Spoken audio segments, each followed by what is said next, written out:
नमो अरिहन्ताणम् नमो सिद्धाणं नमो आयुर्याणम् नमो वज्रायाणम् नमो लोये सवसाहुनम्।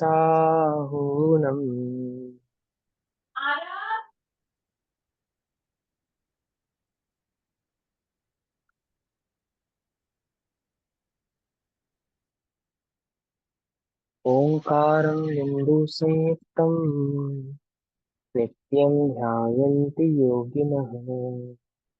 कामदं मोक्षदं चैव ओंकाराय नमो नमः। मङ्गलं भगवान् वीरो मङ्गलं गौतमो गणी मङ्गलं कुन्दकुन्दार्द्यो जैनधर्मोऽस्तु मङ्गलम्।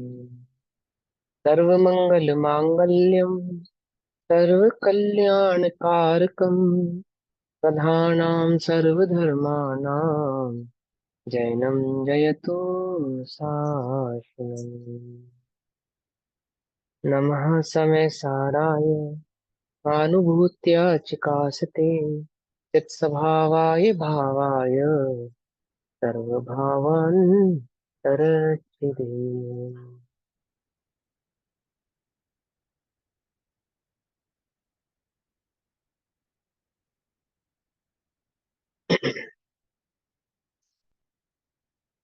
हमारी दोपहरकालीन कक्षा का विषय चल रहा है श्री समय जी ग्रंथ, और श्री समय जी का स्वाध्याय हम सभी आचार्य अमृत चंद्र देव द्वारा रचित आत्मख्याति टीका के माध्यम से कर रहे हैं। आत्मख्याति टीका में निर्जरा अधिकार पेज नंबर 303 303, गाथा नंबर 193, 193 नंबर की गाथा का भाव चल रहा है। गाथा पाठ करेंगे फिर भावार्थ पढ़ेंगे। उपभोगमिन्द्रिये दव्वाणं चेदनाणमुदराणं जं कुणदिसम्मदिट्ठी तं सव्वं निज्जरन्निमित्तम्। चेतन अचेतन द्रव्य का उपभोग इंद्रिय समूह से जो जो करे तद दृष्टि वह सब निर्जरा कारण बने। चेतन अचेतन पदार्थों का द्रव्य का उपभोग जो इंद्रिय समूह से सम्यक दृष्टि करता है, सम्यक दृष्टि का वह उपभोग निर्जरा का ही कारण होता है, ना कि बंध का कारण। देखो, सम्यक दृष्टि का निर्जरा का कारण होता है तो ऑब्वियसली मिथ्या दृष्टि का बंध का कारण होता है। तो सम्यक दृष्टि भी भोगता है और मिथ्या दृष्टि भी भोगता है। सम्यक दृष्टि भोगता है तो निर्जरा होती है, मिथ्या दृष्टि भोगता है तो बंध होता है। ओहो, भोग से निर्जरा बंध का संबंध नहीं, उपयोग से निर्जरा बंध का संबंध है। अशुद्ध उपयोग से। वह मिथ्या भाव का सद्भाव नहीं भोगते होने पर भी, क्या कहा, इंद्रिय आदि से चेतन अचेतन पदार्थों का भोग उपभोग नहीं करता हुआ भी मिथ्यात्व के सद्भाव में बंध का ही कारण है। और सम्यक्त के सद्भाव में अर्थात मिथ्यात्व के अभाव में, भाव कर्म के अभाव में, है ना, चेतन अचेतन पदार्थों का उपभोग करता हुआ कदाचित कदाचित उपभोग करता हुआ दिखाई देने पर भी वह निर्जरा का ही कारण है। अब इसका मतलब ये नहीं कि सम्यक दृष्टि भी भोगता है और मिथ्या दृष्टि भी भोगता है तो सम्यक दृष्टि भोगता ही रहता है। भोगना नहीं चाहता, भोगने की बुद्धि नहीं है। मैत्री तो वीतराग भाव से ही है, वैरागी ही है। कदाचित कदाचित कर्म में पड़े हुए, सत्ता में पड़े हुए कर्मादि के कारण कदाचित सम्यक दृष्टि जीव जो भोग उपभोग करते हुए दिखाई देते हैं, चौथे गुण स्थान आदि में, पंचम गुण स्थान आदि में, और कदाचित छठे गुण स्थान आदि में भी आहार आदि की जो क्रिया है, गमन आदि की जो क्रिया है, वो जो करते हुए दिखाई देते हैं, वे वास्तव में तो कर्म का उदय ही मात्र है, निर्जरा के ही कारण है। कोई वह उनके बंध के कारण नहीं है। मुनिराज आहार करते हैं, सम्यक दृष्टि है, निर्जरा होती है। मुनिराज आहार करते हैं, यदि मिथ्यात्व के सद्भाव में है तो बंध को ही प्राप्त होते। श्रावक श्रावक भोग उपभोग करता है, यदि सम्यक दृष्टि है तो निर्जरा का कारण है, वही उपभोग उपभोग। और मिथ्या दृष्टि है तो बंध का कारण है। क्या कहना चाहते हैं, वह जो सद्भाव है मिथ्यात्व का, वह वास्तविक बंध का कारण है। ऐसा कह के वे ये नहीं कहते कि सम्यक दृष्टि है तो वह गृहस्थ में ही रहता हो, भोग उपभोग ही करता रहता हो, ऐसा नहीं। भोग उपभोग करना नहीं चाहता, विराग की ही मैत्री है, वितराग भाव को ही अपनाना चाहता है। कदाचित ऐसी अवस्थाएं भी यदि किसी सम्यक दृष्टि की देखने में आती हैं, होती है, तो वे उसकी निर्जरा के ही कारण होते हैं, कोई वे उसके बंध के कारण होते हो ऐसा नहीं। ऐसा कह के व्रत तप त्याग उपवास आदि को वो निषेध नहीं कर रहे, उसके उसके सद्भाव की जानकारी बतला रहे हैं कि यदि तुम ऐसा मानते हो, जैसे कोई व्यवहाराभासी ऐसा मानता है कि मैं व्रत तप त्याग उपवास आदि करता हूं तो मुझे तो निर्जरा ही होती होगी, तो आचार्य कहते हैं यदि वे मिथ्यात्व के सद्भाव यानी मिथ्यात्व के साथ है, तो वे ऐसे व्रत तप त्याग उपवास भी निर्जरा के कारण नहीं है। यदि वे सम्यक्त के साथ हैं तो ही वे निर्जरा के कारण हो सकते हैं। ठीक है ना। अब दोनों के भाव को डिटेल में तो करना नहीं होगा, द्रव्यों की अपेक्षा आप जानते ही हैं। ठीक है ना। अब यहां समझते हैं। टीका हमने कल पढ़ी थी, भावार्थ पढ़ते हैं। सम्यक दृष्टि को पेज नंबर 303, 303 समझ रहे ना सभी।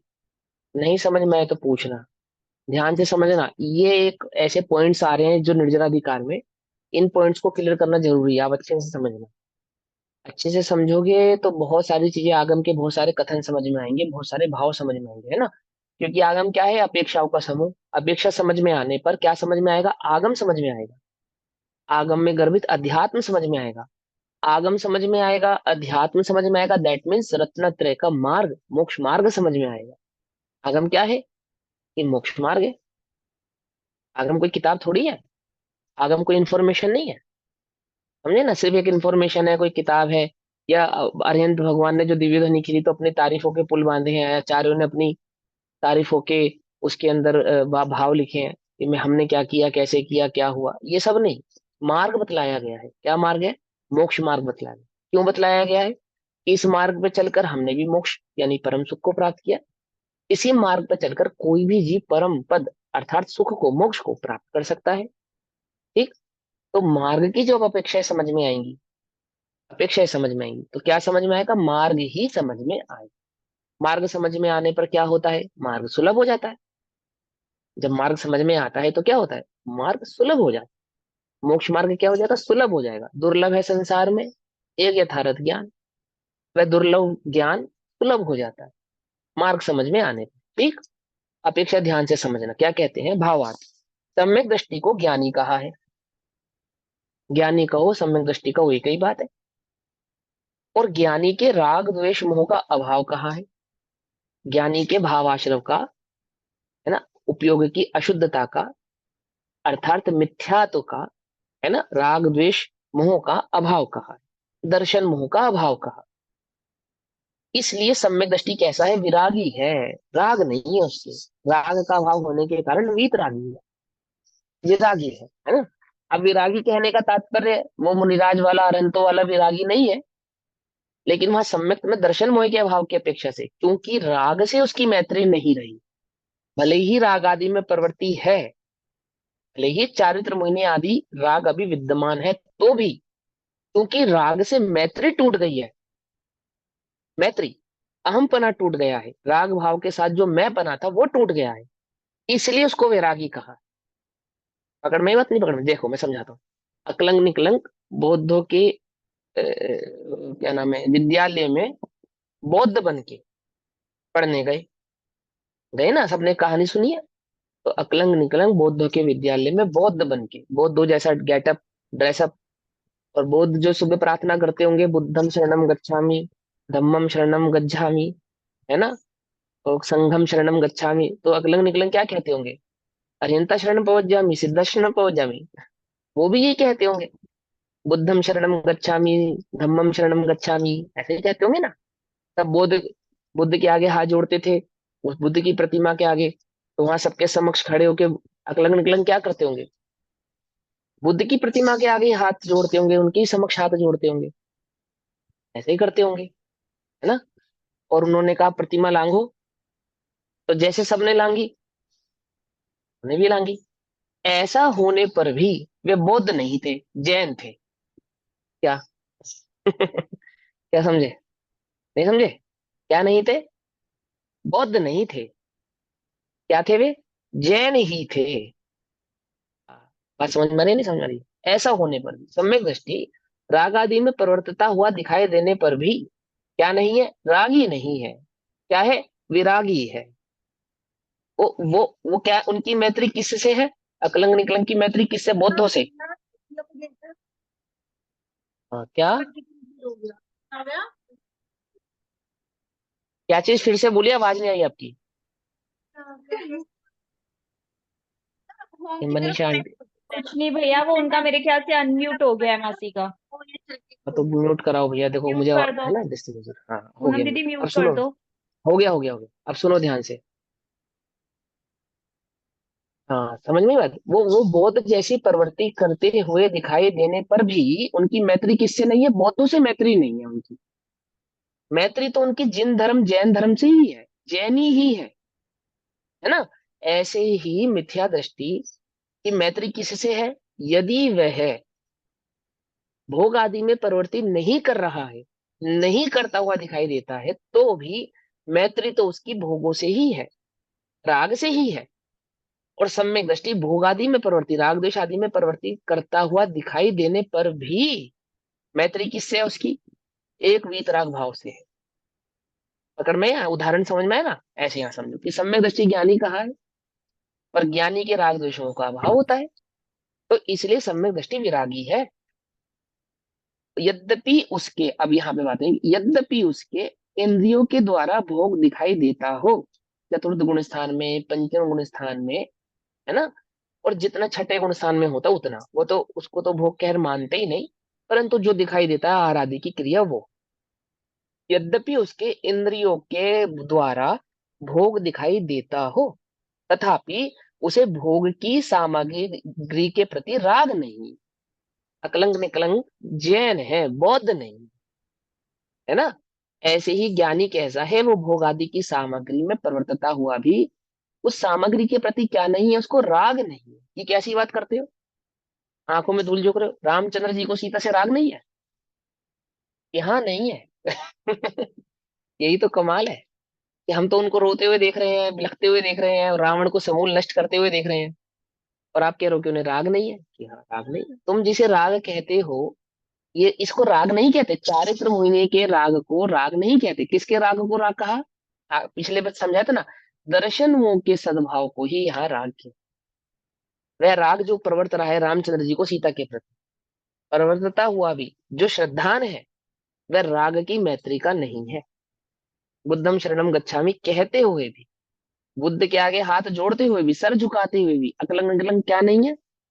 बौद्ध नहीं, बौद्ध नहीं, जैन ही है। बात समझ में आ रही है, नहीं आ रही है ना? अकबर के जमाने की बात है या औरंगजेब के टाइम की होगी? ज्यादा क्रूर तो औरंगजेब ही था। औरंगजेब के समय की बात होगी।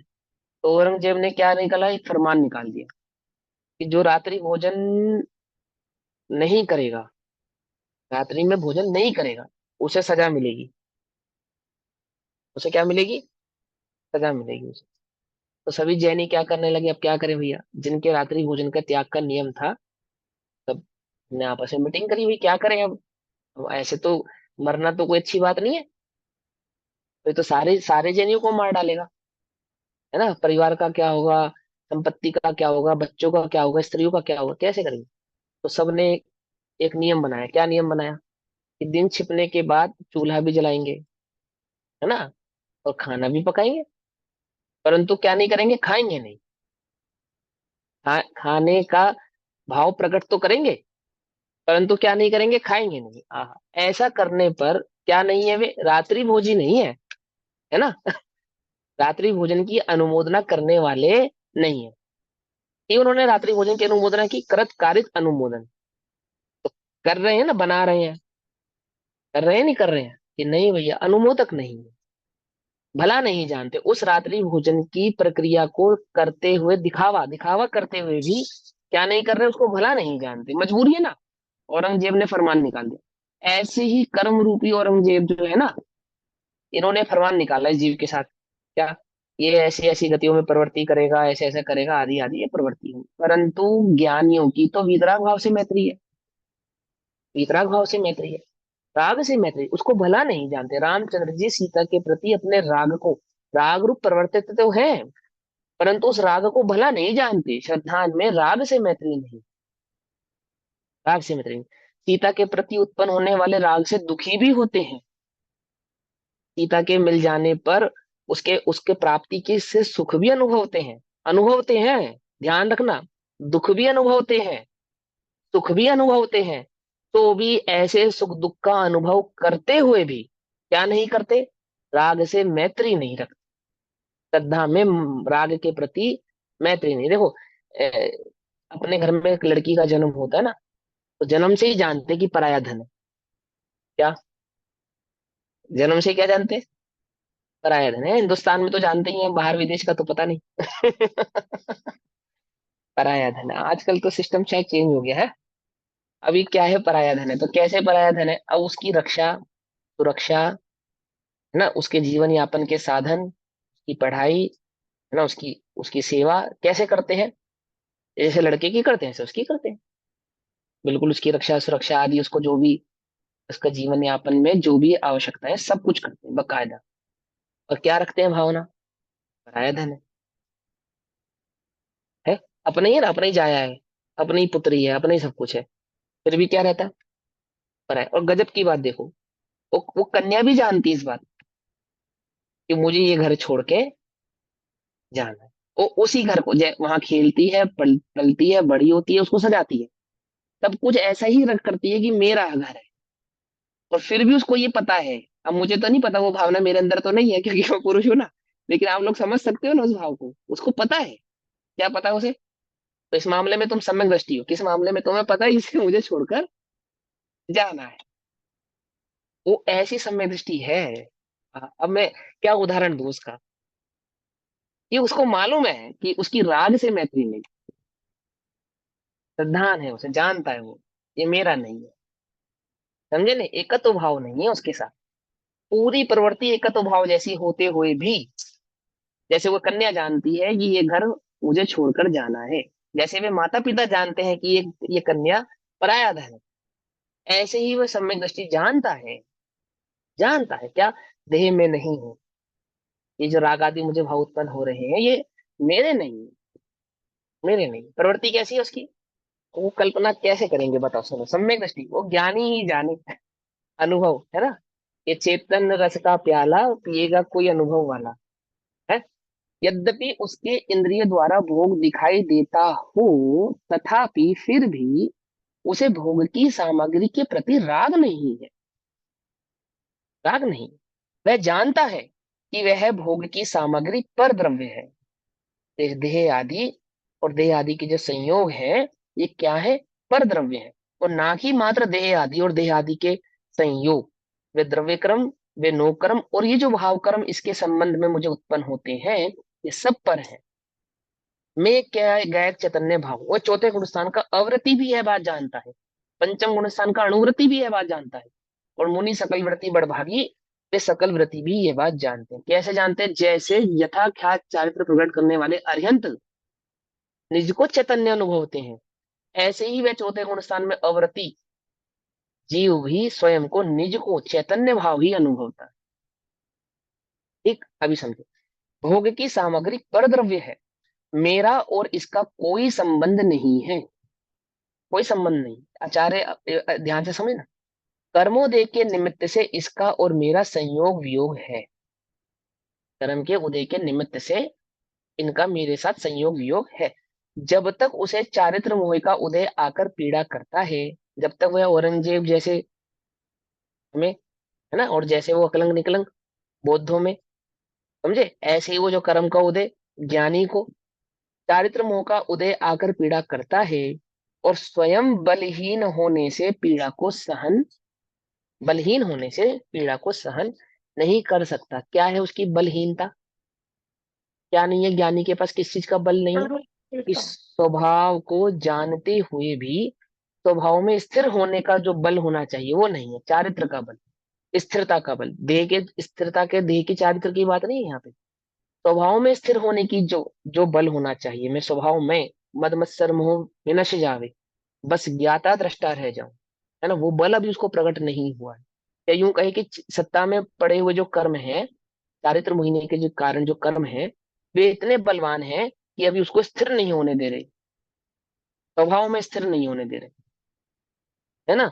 तो क्या है, तब तक क्या होता है, तब तक पीड़ा सहन नहीं हो कर सकता, तब तक जैसे रोगी रोग की पीड़ा को सहन नहीं कर सकता, तब उसका औषधि इत्यादि के द्वारा उपचार करता है। इसी प्रकार भोगोपभोग सामग्री के द्वारा विषय रूप उपचार करता हुआ दिखाई देता है। ठीक है ना, अपने अपनी कषायों को उपशांत करता हुआ दिखाई देता है, अपनी इच्छाएं आदि की पूर्ति करता हुआ दिखाई देता है। मैत्री नहीं है उसकी, ध्यान रखना, ये बात ध्यान रखना, अकलंग निकलंग वाली बात। दिखाई देते हैं, बौद्ध जैसे दिखाई देते हैं, क्या है, बौद्ध नहीं। ऐसे ही श्रद्धान है बिल्कुल ज्ञानी का, एकदम पक्का। ठीक है, किंतु जैसे रोगी रोग को या औषधि को अच्छा नहीं मानता, उसी प्रकार सम्यक दृष्टि चारित्र मोह के उदय को या भोग उपभोग की सामग्री को अच्छा नहीं मानता, है ना। इस भाव को तो समझता नहीं है अज्ञानी, है ना, उल्टा पकड़ता है। क्या उल्टा पकड़ता है कि ज्ञानी भी भोगता है, तो मैं भी भोग सकता हूँ। अरे वो अच्छा नहीं जानता, वो तो उनको भला जानता है, वो तो उनको अच्छा मानता है। और निश्चय से तो यानी कि वस्तु स्वरूप से देखा जाए, स्वभाव से देखा जाए, ज्ञातृत्व के कारण सम्यक दृष्टि विरागी उदयागत कर्मों को मात्र जान ही लेता है। अर्थात वह पुद्गल का परिणमन मात्र ही जानता है, उसमें एकत्व भाव धारण नहीं करता, उसका ज्ञाता ही मात्र बना रहता है। उनके प्रति उसे राग द्वेष मोह नहीं है। राग द्वेष मोह नहीं है अर्थात दर्शन मोह नहीं है, दर्शन मोह नहीं है अर्थात अज्ञान भाव नहीं है। अज्ञान भाव नहीं है तो भाव आश्रव नहीं है। पकड़ में आ रही है बात, नहीं पकड़ में आ रही है। अलग अलग नामों से मैं ये क्यों बोलता हूँ, ताकि आपको समझ में आई, एक अर्थवाची होते हैं। यहाँ ऐसा लिखा, वहां ऐसा लिखा, वहां ऐसा लिखा, ये तो गड़बड़ है, गड़बड़ नहीं है, एक अर्थवाची है ये। अलग अलग प्रकार से संबोधित करते हैं उन शब्दों को। इस प्रकार राग द्वेष मोह के बिना ही, अर्थात भाव आश्रव के बिना ही, अर्थात दर्शन मोह के बिना ही, समझ में ही बात, अर्थात मिथ्यात्व के अज्ञान के बिना ही। तो क्या लिखा, इस प्रकार राग द्वेष मोह के बिना ही उनके फल को भोगता हुआ दिखाई देता है, अर्थात उदयगत परिणमन करता हुआ दिखाई देता है। उदय के फल को भोगता हुआ दिखाई देता है, अर्थात जैसा उदय है वैसा परिणमता हुआ दिखाई देता है। तो भी उसके कर्म का आश्रम नहीं होता। समझिए क्या नहीं होता, उसके कर्म का आश्रम नहीं है।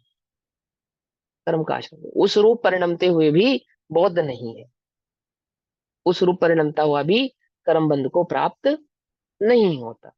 कर्माश्रव के बिना, कर्म के आश्रव के बिना, कौन से कर्म के आश्रव के बिना बात चल रही है यहाँ पे, भाव कर्म के आश्रव के बिना, दर्शन मोह संबंधी जो आश्रव है उसके बिना की बात चल रही है यहाँ।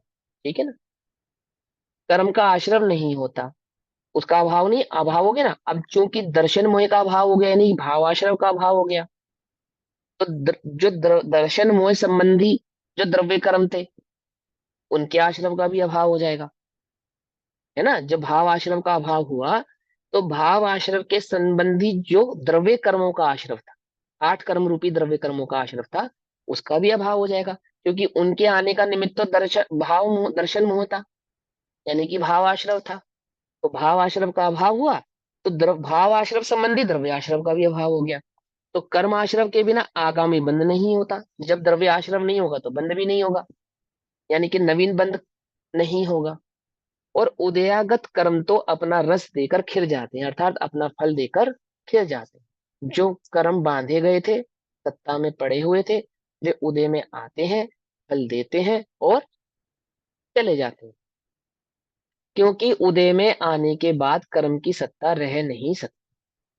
हमने, अगर कोई कर्म उदय में आएगा तो अवश्य ही निर्जरा को प्राप्त होगा ही होगा। ठीक है, उसकी सत्ता बनी रहे ऐसा होना संभव नहीं है।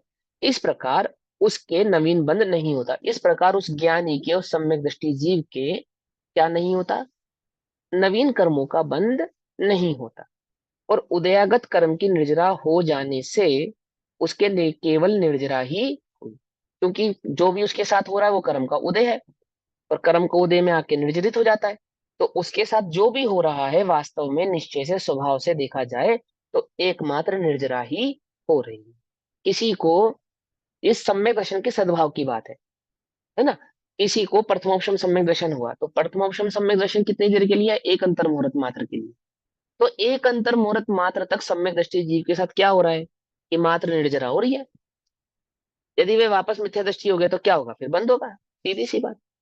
इसी प्रकार से अन्य में जानना, छायिक सम्यक दर्शन हो गया, तो सम्यक दर्शन का जब तक सद्भाव रहता है, चाहे एक अंतर मुहूर्त रहे, 33 सागर रहे, या वो छायिक हो जाने से अनंत काल तक रहे, यदि वे जीव सम्यक दर्शन के साथ है, अर्थात अज्ञान का उसने अभाव किया है, जितनी देर के लिए किया है उतनी देर उसके साथ आश्रव नहीं होता। बस ये बात समझ में आनी चाहिए। पकड़ में आई?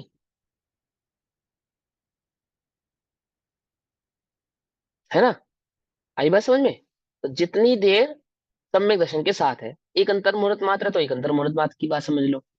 और छायिक है तो छायिक की समझ लो। यदि वे सम्यक दर्शन सहित है, अर्थात दर्शन मोह के अभाव सहित है, तो क्या नहीं होता? आश्रम नहीं होता। कौन सा आश्रम नहीं होता? द्रव्य आश्रम नहीं होता। और ये जब तक सत्ता में कर्म मौजूद है, उन कर्मों का उदय मात्र तो होता है, नवीन बंद नहीं होता। हाँ, कुछ पूछ रहे थे आप? हाँ, वो एक क्वेश्चन माइंड में आया था कि मुख्य निर्जरा तो उसी समय ही होती है और बाकी के समय मंद रूप से निर्जरा होती है, मतलब कैसे होता है? मुख्य रूप और मंद रूप मुझे समझ में, प्रश्न नहीं समझ में आया आपका। मतलब जैसे जिस समय वो उसको सम्यक दर्शन हुआ या बाद में भी जैसे हम्म। वो आत्म दर्शन की जो स्थिति बनती है उस समय निर्जरा होती है। सम्यक निर्जरा दर्शन के साथ देखो, सुनो, स्वरूपाचरण चारित्र और सम्यक दर्शन दो अलग अलग बात है। वो तो आत्म चारित्र का दर्शन। भेद है। हाँ, जो सम्यक दर्शन का सद्भाव है, वो उतनी देर निर्जरा का ही काल है। और जब वो स्वरूप में जितनी स्थिरता बढ़ती है, तो उससे निर्जरा जिस की, निर्जरा होती है स्वरूप में उसी समय निर्जरा होती है, बाकी के समय जिस समय स्वरूप से बाहर है उस समय निर्जरा नहीं होती है मतलब। शायद मेरे नेट में प्रॉब्लम है। हाँ, आपका सवाल ये है कि जिस समय सम्यक दर्शन होता है उसी समय निर्जरा होती है, या अनुभूति के काल में निर्जरा होती है ना? यही सवाल है ना आपका? सम्यक दर्शन और अनुभूति तो अलग अलग है। सम्यक दर्शन एक टाइम एक समय के लिए होते उसके बाद का मतलब कैसे होगा? देखो सम्यक सुनो, दर्शन तो छोड़ के। अनुभूति के बिना सम्यक दर्शन नहीं होता, एक बात। लेकिन सम्यक दर्शन और अनुभूति में, दोनों में अंतर है। अनुभूति चारित्र का भेद है, और हाँ वो दर्शन श्रद्धान का भेद है। ठीक है ना? हाँ जब वो सम्यक दर्शन बात। प्रकट होगा, अनुभूति पूर्वक प्रकट होगा, ये बात तो पक्की है। ये बात तो पक्की है, लेकिन अनुभूति का स्वाद बना रहेगा ना एक अंतर मुहूर्त मात्र तक। वो दर्शन की अवस्था की अपेक्षा से कहा गया कथन। हालांकि तीनों एक ही है, हम दर्शन ज्ञान चरित्र कहेंगे, पर वास्तव में दर्शन ज्ञान चरित्र भेद रूप नहीं जानना, एक ही जानना। भूलो नहीं ना इस बात को। तो आपका जो सवाल है, वो सवाल का उत्तर यह है कि सम्यक दर्शन का सद्भाव, बस सीधी सी बात, वो एक अंतर मुहूर्त का है सद्भाव, वो 33 सागर का है, या वो छायिक होने से अनंत काल का है। वो सद्भाव, सम्यक दर्शन के सद्भाव में आश्रम नहीं होता, बात खत्म। तो ठीक। फिर भैया जब हम ये कहते हैं कि सम्यक दृष्टि के भोग निर्जरा के कारण है, वो किस अर्थ हम्म। से कह रहे हैं फिर? जो सत्ता में पड़े हुए कर्मों की बात है ना, वो तो उदय की बात है, बंद की बात नहीं है। वो तो उदय की अपेक्षा से है। कोई सम्यक वो भी दृष्टि हम है सिर्फ तभी तक लगाएंगे जब तक उसका जब सम्यक तक दर्शन सत्ता साफ में है, रहेगा। जब तक वो सत्ता में पड़े, हाँ, तब तक ही माना जाएगा। बस अगर वो मान के चलो, उसको प्रथम सम्यक दर्शन होता है, मान के चलो, है ना? एक अंतर मुहूर्त मात्र रहा, तो एक अंतर मुहूर्त मात्र तक वह निर्जरा को ही प्राप्त हो रहा है। उसके समस्त एक अंतर मुहूर्त में होने वाले जो भी उसके परिणाम है, भोग है, आती है, जो भी कार्य होगा, वो सब निर्जरा के कारण। एक अंतर मुहूर्त मात्र बाद वो वापस मिथ्या दृष्टि हो गया। फिर अब बंध के कारण है, क्योंकि बंध का कारण अज्ञान है। सीधी सी बात, ज्ञान निर्जरा का कारण है, अज्ञान बंध का कारण है। अब उस सत्ता में पड़े हुए कर्मों की अपेक्षा से कथन है। अब मान लो सत्ता में पड़े हुए कर्मों का अभाव हो गया, तो सिद्ध हो जाएगा ना? फिर वहां तो ये शर्त नहीं है। अनंत अवस्था को प्रकट हो जाता है, वहां तो ये शर्त नहीं है। ये तो अपेक्षा समझाने की बात है। मैंने आपको बोला ना, आगम अपेक्षाओं का समूह है। अपेक्षाएं हमारे माइंड में क्लियर होनी चाहिए। अपेक्षा समझ में आने से आगम समझ में आता है। आगम समझ में आता है का मतलब है मार्ग समझ में आता है। ठीक है ना? आगम क्या है? मार्ग है, रत्नत्रय का मार्ग है। उस मार्ग में क्या कहा गया है, किस प्रकार से कहा गया है, क्यों कहा गया है, किन अपेक्षाओं से कहा गया है, वो बात हमें समझ में आनी चाहिए। आपको क्या कंफ्यूजन है? बताओ मुझे कि भैया मुझे ये चीज समझ में नहीं आई, फिर हम आपकी वो अपेक्षा क्लियर करेंगे। बोलो। इधर एक सिंपल सी अपेक्षा याद रखो, ज्ञान के सद्भाव में कर्म का आश्रव नहीं होता, ज्ञान के अभाव में, अज्ञान के सद्भाव में कर्म आश्रव होते हैं। ठीक है ना?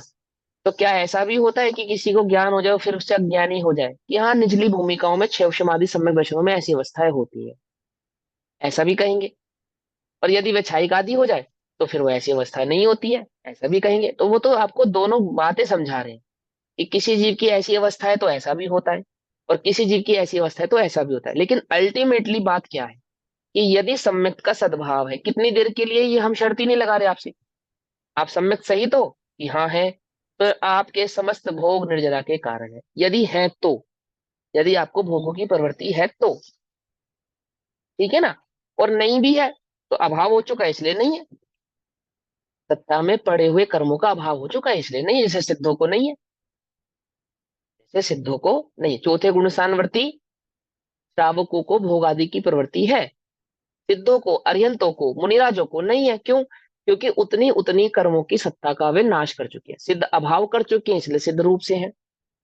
अरिहंत को क्या समस्या आ गई कि चार घातिया का तो नाश कर दिया, परंतु चार अघातियों का भी सद्भाव है, ये है उनके साथ समस्या।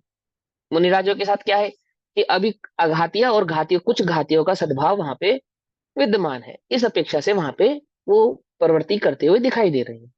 और चौथे गुण स्थान में मात्र दर्शन मोह का अभाव हुआ है इसलिए उसकी प्रवृत्ति में तीव्रता दिखाई देती है, अपेक्षा है ना, अपेक्षा है कि कहीं पे तीव्रता दिखाई देती है भोगों की, कहीं पे भोगों की मंदता दिखाई देती है, और कहीं भोगों, बिल्कुल भोगों का अभाव ही दिखाई देता है।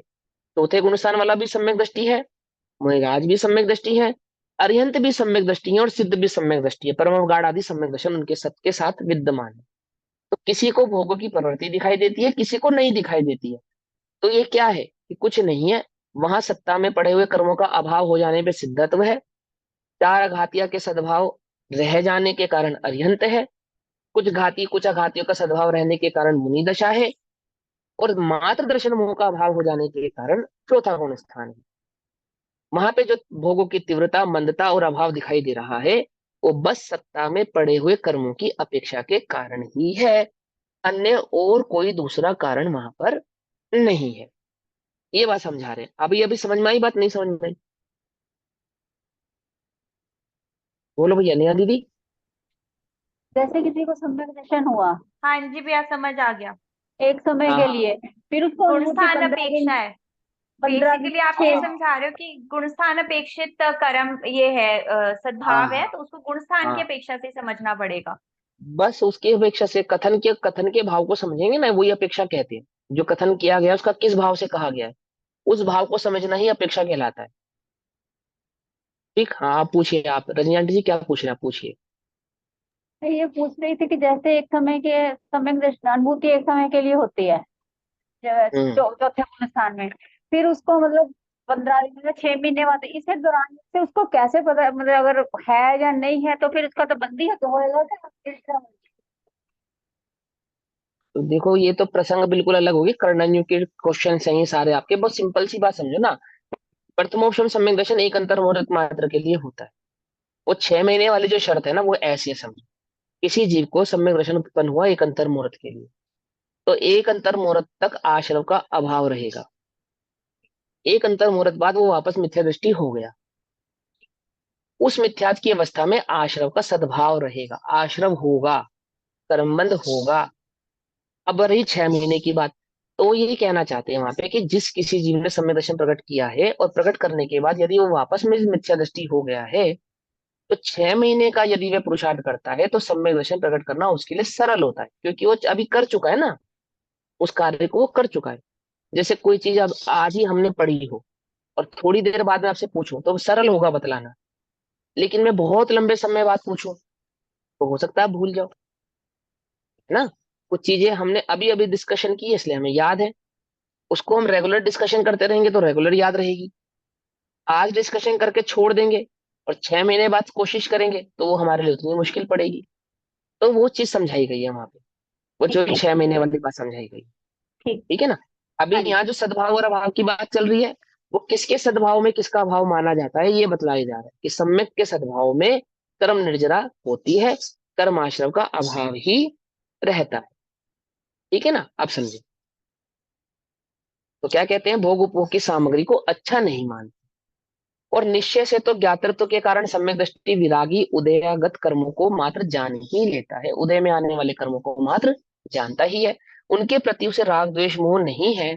इस प्रकार राग द्वेष मोह के बिना ही, अर्थात भाव आश्रव के बिना ही, अज्ञान के बिना ही उनके फल को भोगता हुआ दिखाई देता है। कर्म के उदय के फल को भोगता हुआ दिखाई तो देता है, तो भी उसके कर्म का आश्रव नहीं हो रहता।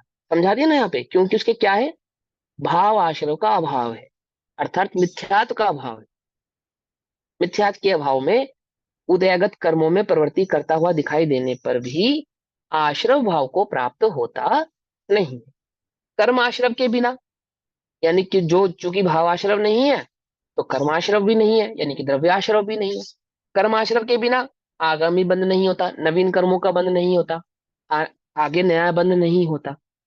और उदयगत कर्म तो अपना रस देकर खिर जाते हैं, क्योंकि उदय में आने के बाद कर्म की सत्ता ही नहीं रह सकती। इस प्रकार उसके नवीन बंध नहीं होता, और उदयागत कर्म की निर्जरा हो जाने से केवल निर्जरा ही हुई, अन्य कोई काम नहीं हुआ, यानी कि ज्ञानी के सिवाय निर्जरा के और कुछ नहीं हुआ। इसलिए सम्यक दृष्टि विरागी के भोगोपभोग का निर्जरा का ही निमित्त कहा गया है। इसलिए सम्यक दृष्टि जीवों के कदाचित भोगोपभोग करता हुआ दिखाई देता भी है, तो भी वह उसके निर्जरा के ही कारण है, ऐसा कहा गया है। पूर्व कर्म उदय में आकर अपना रस का द्रव्य खिर गया है, तो वह द्रव्य निर्जरा है। जो पूर्व में बांधे हुए कर्मों का उदय आके खिर गए, तो वह कर्मों का खिर जाना द्रव्य निर्जरा है, और वो जो भाव आदि उत्पन्न नहीं होना वो स्वभाव निर्जरा है। अब निर्जरा का स्वरूप कहते हैं, भाव निर्जरा का स्वरूप कहते हैं कि भाव निर्जरा किसे कहते हैं। ठीक है ना, ध्यान से समझना। अभी 2-3 दिन पहले एक प्रश्न उठ रहा था कि नरक में नारकी को दुख होता है या नहीं होता यदि वह सम्यक दृष्टि है ना, ये प्रश्न था ना। वो उत्तर इस गाथा में आपको मिलेगा अच्छे से। गाथा नंबर 194। आपकी वीडियो नहीं आ रही, तब ऐसा लग रहा है। हाँ जी, आ रही है। आवाज सभी को साफ नहीं आ रही, सिर्फ इनको साफ नहीं आ रही। आवाज तो आ रही है, वीडियो नहीं आ रही, थोड़ा अटपटा सा लग रहा है। भाई मेरे हो सकता है इंटरनेट में कोई प्रॉब्लम हो, इस वजह से ना आ रही हो आज। ठीक है, सुनो। दव्ये उभुञ्जन्ते नियमा जायति सुहं व दुःखं वा तं सुह दुःखमुद्दिनम् वेदति अधनिज्जरं जादी। दव्ये, दव्य अर्थात द्रव्य के, द्रव्य कर्म के। उभुञ्जते, उभुञ्जते उपभोग किए जाने पर, भोगे जाने पर, भोग उपभोग किए जाने पर, उभुञ्जते द्रव्य कर्म के उपभोग किए जाने पर, नियमा नियम से, नियमा नियम से, जायदी, जायदी अर्थात उत्पन्न होता है। द्रव्य कर्म के भोगे जाने पर नियम से उत्पन्न होता है। क्या उत्पन्न होता है, सुहम व दुखम व, सुख और दुख। जो द्रव्य कर्म का उदय आता है, उन द्रव्य कर्म के उदय को भोगने पर, ये बात तो पक्की है, जो द्रव्य कर्म के उदय को भोगेगा तो वो नियम से सुख और दुख रूप ही भोगेगा। क्यों, क्योंकि जो उदय होते हैं ना, कौन सा उदय, वेदना का, वेदता, वेदनीय का, वो सुख रूप होता है या दुख रूप होता है, साता या साता रूप ही होता है, या नियम। तो या तो सुख रूप भोगेगा या तो दुख रूप भोगेगा। जो भी कर्म का उदय होगा, या तो वो सुख रूप होगा या तो वो दुख रूप होगा। समझ में ही बात नहीं, समझ में, ये कहना चाहते हैं। वेदनीय है ना, वेदनीय क्या है, कर्म का उदय। वह कर्म का उदय कैसा है, या तो सुख रूप है या तो दुख रूप है। द्रव्य कर्म का उदय या तो सुख रूप है या तो दुख रूप है। तो द्रव्य कर्म का उपभोग जब किया जाता है तो नियम से या तो वह सुख का उत्पन्न करने वाला होता है या तो वो दुख को उत्पन्न करने वाला होता है। पकड़ में ही बात। आगे क्या कहते हैं, तम उस, सुख दुख मुद्दिनम, उस सुख और दुख के उदय में आते हुए, वो जो कर्म उदय में आया ना सुख और दुख रूप, उस सुख दुख मुद्दिनम, उस सुख या दुख को उदय में आए हुए, वेदती, वेदती वेदना यानी अनुभव करता है। जब सुख और दुख का उदय आता है तो उसका वेदन होता है, वेदनीय कर्म के भेद होने से उसका वेदन होता है, अनुभव होता है ना, भोग होता है। भोगना, वेदना, अनुभवना एक ही बात है। ज्ञान जो वेदन करता है या भोग करता है या उपभोग करता है, वो क्या है? वो वास्तव में अनुभव है। अनुभव है। अनुभव को ही वेदना कहते हैं, अनुभव को ही भोगना कहते हैं, उपभोगना कहते हैं। तो क्या कहते हैं? जो वो सुख दुख का उदय है, उस सुख दुख को उदय में आकर वेदती अनुभव करता है अध, और फिर निर्जरम जादि निर्जरा हो जाती है। वे सुख दुख उदय में आते हैं, उनका सुख दुख वेदन होता है, और फिर उन कर्मों की निर्जरा हो जाती है। ये गाथा नंबर 194। 193 से आगे आचार्य 194 कह रहे हैं। 193 में क्या कहा कि सम्यक दृष्टि जीव के जो कर्म का उदय है, वे सब उसकी निर्जरा के कारण है। वह कर्म का उदय कैसा है? कि नियम से या तो सुख देने वाला या तो दुख देने वाला है। तो जैसा उसका सुख या दुख का उदय होता है, वैसा उसका उपभोग होता है, और उपभोग होने के बाद वो कर्म निर्जरा को प्राप्त हो जाता है। कोई सम्यक दृष्टि को दुख के काल में न- दुख का वो अनुभव नहीं होता और सुख के काल में सुख का अनुभव नहीं होता, ऐसा नहीं है। ऐसा नहीं है, ठीक है ना। अब ये इनिशियल स्टेज की बात समझा रहे हैं आपको। आगे बढ़ता है ना जब सम्यक दृष्टि जीव, तो कर्म के उदय का रस, भोग घट जाता है। ये सम्यक दर्शन की निचली भूमिका की अवस्था है कि जैसा कर्म का उदय होगा, वैसा ही उसका भोग भी होगा। यदि कर्म का उदय कैसा है? दुख देने वाला है, तो दुख का भोग होगा। और यदि कर्म का उदय सुख देने वाला है, तो सुख का वेदन होगा। और सुख और दुख का वेदन तो करता है, परंतु वेदन करते हुए भी नवीन कर्म को नहीं बांधता, निर्जरा को प्राप्त हो जाता है। निर्जरा को। अब नरक के नारकी को उत्पन्न हुआ क्या? कर्म का उदय कैसा? नरक रूप। तो दुख रूप है या सुख रूप? ये दुख रूप है। तो जो उसका वेदन होगा वो कैसा होगा? दुख रूप ही होगा। उसमें क्या बात है? दुख रूप ही होगा। ठीक है ना। जहां उपयोग होगा वहां वेदन होगा। क्योंकि चौथे गुण स्थान में उपयोग कहाँ है? बाहर है। अंदर कम है, बाहर ज्यादा है। जहां उपयोग ज्यादा होगा वहां का वेदन ज्यादा होगा। पंचम गुण स्थान में उपयोग कहाँ है? अंदर थोड़ा और ज्यादा है, और बाहर थोड़ा और कम है। तो थोड़ा और कम होने से सुख दुख का वेदन भी थोड़ा और कम होगा। छठे गुण स्थान में और कम है। सातवें गुण स्थान में बाहर और कम है। जैसे जैसे गुण स्थान बढ़ता है उपयोग बाहर, उतना उतना कम होता जाता है। अंतर में उपयोग उतना उतना बढ़ता जाता है। उपयोग जहां जहां पे अधिक रहेगा, वेदन वहीं वहीं का अधिक रहेगा। पकड़ में आई बात? नहीं पकड़ में आई? है ना। ऐसा जानना। अब यहाँ क्या कहते हैं? इस गाथा में समझा रहे हैं कि जो कर्म का उदय है वो दो प्रकार का है। कैसा है? या तो सुख रूप है या तो दुख रूप है। कर्म का उदय ऐसा नहीं होता। कैसा? वीतराग कर्म का उदय वीतराग भाव रूप से हो। वीतराग भाव से कर्म का उदय नहीं। या तो सुख देने वाला होता है या तो दुख देने वाला होता है। और वह सुख दुख का वेदन करता है, और वेदन होने के बाद वह कर्म क्या होता है? निर्जरा को प्राप्त हो जाता है। इसको हम ऐसे भी कह पर सकते हैं, अनुभाग कम हो गया है, कर्म की फल देने की शक्ति का कम हो जाना, ऐसे भी कह सकते हैं इसको।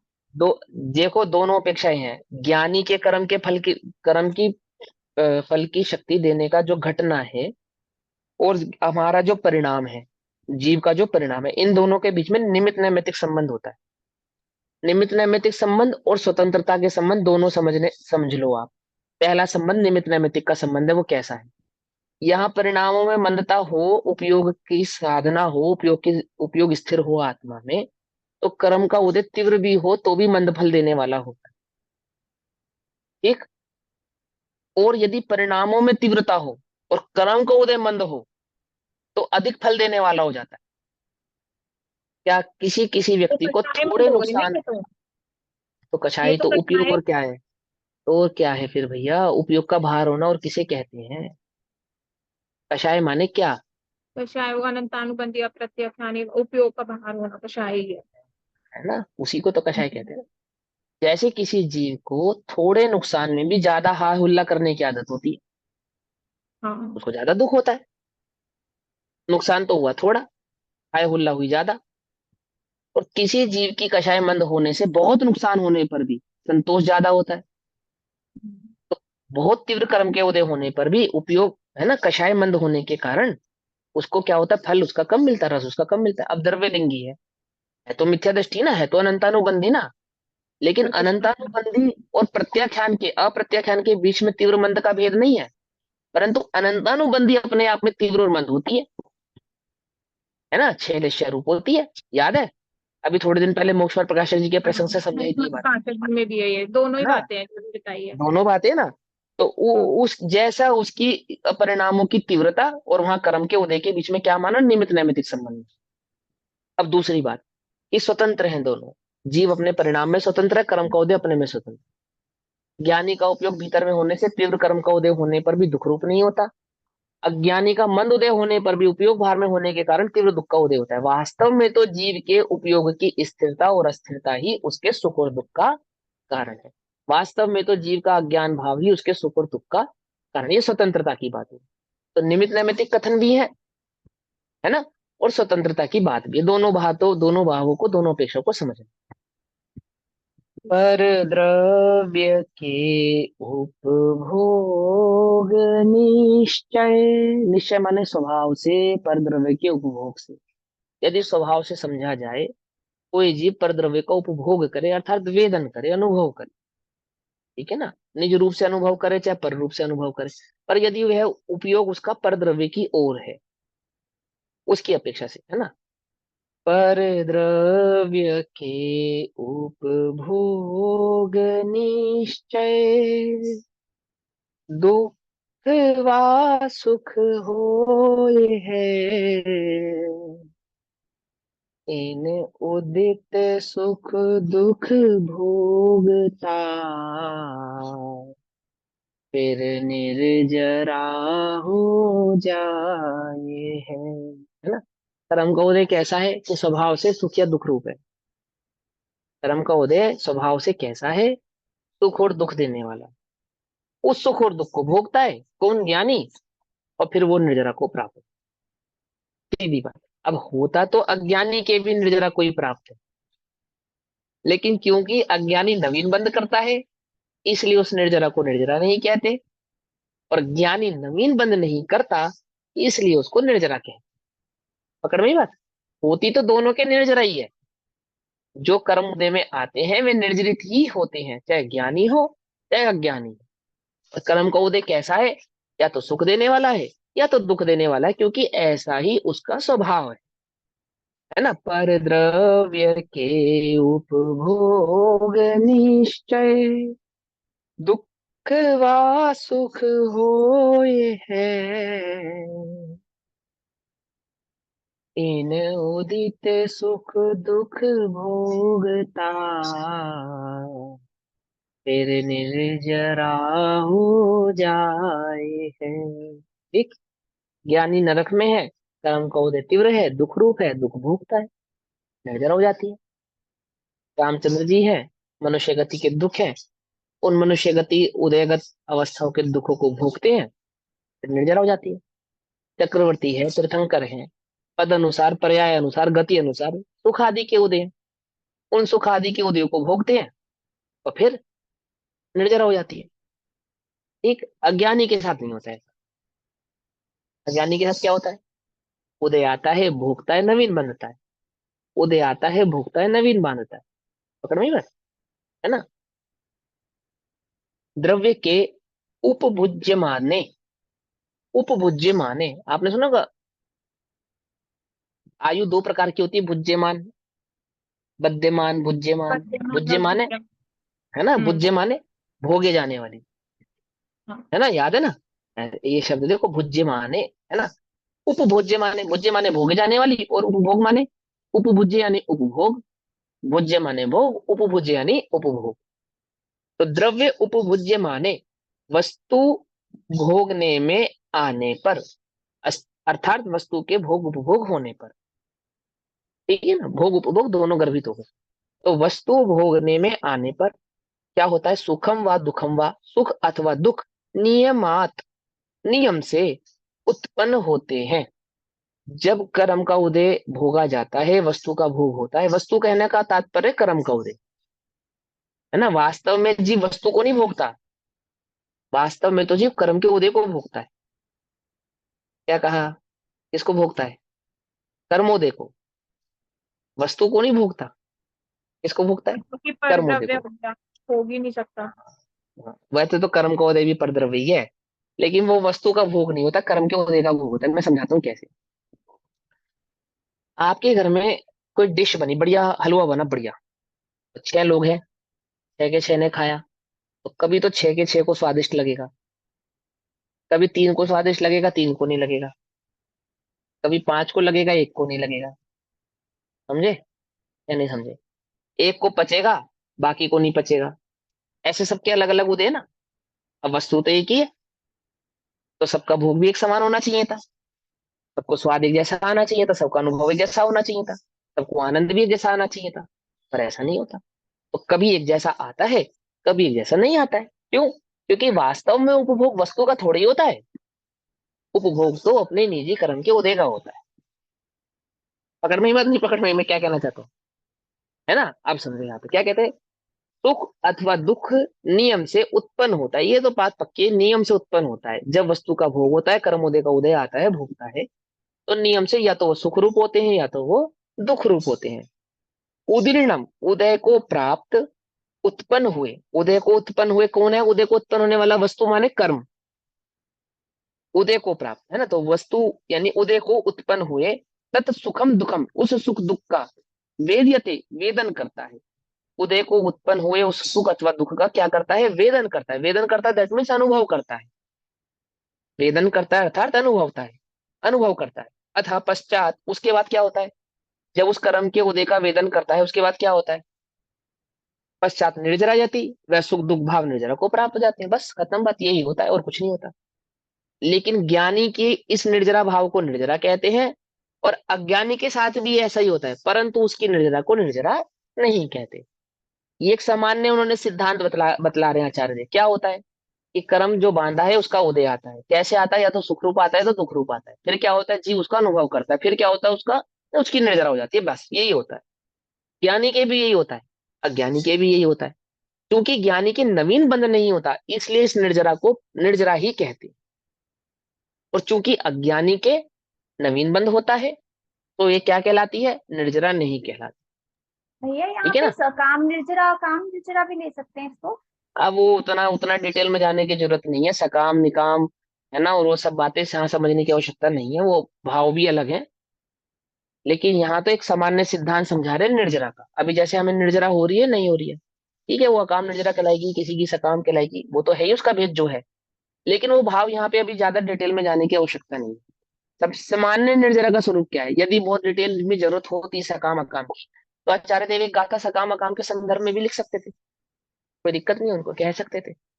पर वो भाव यहाँ समझने की आवश्यकता नहीं है। क्योंकि सकाम हो चाहे अकाम हो, निर्जरा, और सिर्फ सकाम अकाम नहीं होती, दो और होती है।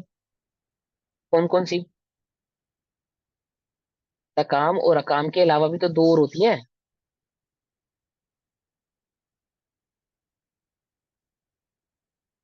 पढ़ना फिर बताना। तब हमें अकर्मक और सकर्मक। कर्मक और सकर्मक। नहीं, नहीं, कर्मक, नहीं, ये नहीं ये है। तो नाम भी नहीं, मैं ये भूल गई। मैं भी भूल आना गई। कोई बात नहीं। हाँ तो सब कुछ पूछ लोगे हमसे तो क्या होगा? आगे सुनो। सुनो अभी आप यहाँ क्या कहते हैं। सामान्य स्वरूप क्या है? निर्जरा का सामान्य स्वरूप तो यही है कि कर्म जो सत्ता में बांधा हुआ कर्म है, वह उदय में आता है, उसका जीव भोग करता है, और वो निर्जरा को प्राप्त हो जाता है। दोनों के साथ यही होता है। अवस्था तो प्रत्येक जीव के साथ यही होती है। लेकिन जो नवीन बंध को प्राप्त होते हैं, उनकी निर्जरा को निर्जरा नहीं कहते। और जो नवीन बंध को प्राप्त नहीं होते हैं, उन्हीं की निर्जरा को मात्र निर्जरा कहा जाता। बस इतनी सी बात है। ठीक, आगे समझते हैं। टीका, अभी 2-3 मिनट है, टीका पढ़ लेते हैं। पर द्रव्य भोगने में आने पर, है ना, पर द्रव्य की अपेक्षा से कह रहे हैं, जीव का पुद्गल का जो भोग होता है ना, जीव पुद्गल का जो भोग करता है उसके आने। वास्तव में क्या है? जीव पुद्गल का भोग नहीं कर सकता। ये व्यवहार के कथन की अपेक्षा से समझा रहे हैं। कर्म के उदय की अपेक्षा है ना, जहां पे कर्म के उदय की अपेक्षा हो, वो वास्तव में व्यवहार का कथन है। क्या कहा? समझे नहीं? अपेक्षा से जो कथन का है, पर की अपेक्षा से कहे गए कथन सारे व्यवहार के होते हैं। दो बातें ध्यान रखना। एक तो आरोपित कथन व्यवहार के होते हैं, और एक भेद के कथन व्यवहार के होते हैं। क्या कहा? एक आरोपित कथन और एक भेद के कथन। ये किसके भेद हैं दोनों? व्यवहार के भेद है। शालिनी दीदी सुन रहे नहीं सुन रहे? कहाँ पे हैं? आज नहीं आए क्या कक्षा में? कक्षा में नहीं, ही नहीं आए? शामिल नहीं। हाँ चलो कोई बात नहीं। तो क्या कहते हैं? ये दो भेद व्यवहार के, कौन कौन से? एक जो भेद के कथन कहे जाए वो सब व्यवहार के कथन है। एक जो आरोपित कथन किए जाए वो सब व्यवहार के कथन। ठीक, तो सुन। परद्रव्य भोगने में आने पर, परद्रव्य का भोग होने पर उसके निमित्त से जीव का सुख रूप अथवा दुख रूप भाव नियम से ही उदय होता है, अर्थात उत्पन्न होता है। यानी कि जब जीव परद्रव्य का भोग करता है, अर्थात उसकी दृष्टि जब परद्रव्य पे होती है, तो वह परद्रव्य पे उपभोग होने पर जो कर्म का उदय होता है, कर्म के उदय के कारण ही होती है, वो कैसा होता है, या तो सुख रूप होता है या तो दुख रूप होता है। उसका उपभोग या तो सुख रूप है या तो दुख रूप है। क्योंकि वेदन साता और असाता, क्योंकि वो पर को अनुभव रहा है ना, वेद रहा है, भोग रहा है, भोग रहा है अर्थात अनुभव रहा है, अनुभव रहा है अर्थात उसका वेदन कर रहा है। और चूंकि वेदन वेदना के दो ही भेद हैं, या तो साता रूप है या तो असाता रूप है, अन्य कोई नहीं है, तीसरा कोई भाव नहीं है। तो क्या कहते हैं, क्योंकि वेदन साता और असाता इन दो प्रकारों को अतिक्रम नहीं करता, अतिक्रम नहीं करता अर्थात इन दोनों के अलावा अन्य कुछ नहीं है। इन दोनों को छोड़कर अन्य भी कोई तीसरा भाव होता हो, ऐसा नहीं। अतिक्रम नहीं करता अर्थात इन दोनों से अलग कुछ नहीं है, इन दोनों से अलग, साता और असाता से अलग कुछ नहीं है। तो इन दो प्रकारों के अतिक्रम नहीं करता, अर्थात वेदन दो प्रकार का ही है, साता रूप और असाता। जब उस सुख रूप अथवा दुख रूप भाव का वेदन होता है, अर्थात अनुभव होता है, भोग होता है, तब मिथ्या दृष्टि को रागादि भावों के सद्भाव से बंध का निमित्त होकर, क्योंकि उसके अज्ञान भाव का सद्भाव है, तो वही अनुभव अज्ञान के सद्भाव के कारण, मिथ्यात्व के सद्भाव के कारण क्या होता है, निर्जरा को प्राप्त तो होता है, ऐसा होता हुआ भी वास्तव में निर्जरित नहीं होता हुआ बंद ही होता है। वास्तव में देखा जाए तो हम उस निर्जरा को क्या निर्जरा कहे, क्योंकि वह जितनी निर्जरा करता है उतना ही नवीन बंद कर लेता है, अज्ञान भाव के कारण, मिथ्यात्व के कारण, है ना। किंतु सम्यक दृष्टि के साथ क्या होता है, सम्यक दृष्टि के रागादि भावों के अभाव से, अर्थात मिथ्यात्व के अभाव के कारण, दर्शन मोह के अभाव के कारण, अज्ञान भाव के अभाव के कारण, या भावाश्रम के अभाव के कारण, तो क्या कहेंगे, क्योंकि सम्यक दृष्टि के रागादि भावों के अभाव से क्या होता है, बंध का निमित्त हुए बिना ही, नवीन बंध का कारण बने बिना ही, केवल मात्र निर्जरा होने से, मात्र निर्जरा होने से वास्तव में निर्जरित होता हुआ निर्जरा ही होती है। इसलिए कर्म के उदय में होने वाले भोग उपभोग को सम्यक दृष्टि ज्ञानी के तो निर्जरा के कारण कहे जाते हैं, और वही कर्म के उदय मिथ्या दृष्टि के लिए बंध के कारण कहे जाते हैं। क्योंकि वास्तव में जो कर्म का उदय है और उस कर्म के उदय का जो भोग उपभोग है, वो कोई ना निर्जरा का कारण है ना बंध का कारण है। वास्तविक निर्जरा का और बंध का कारण तो जीव का स्वयं का अज्ञान और ज्ञान भाव है। पकड़ में ही बात, है ना, समझ में आई? निर्जरा ही होती है भावार्थ। अब भावार्थ हम कल पढ़ेंगे, अभी समय हुआ, तब तक के लिए सभी को जय जिनेन्द्र। ओम नमः सिद्धेभ्यः।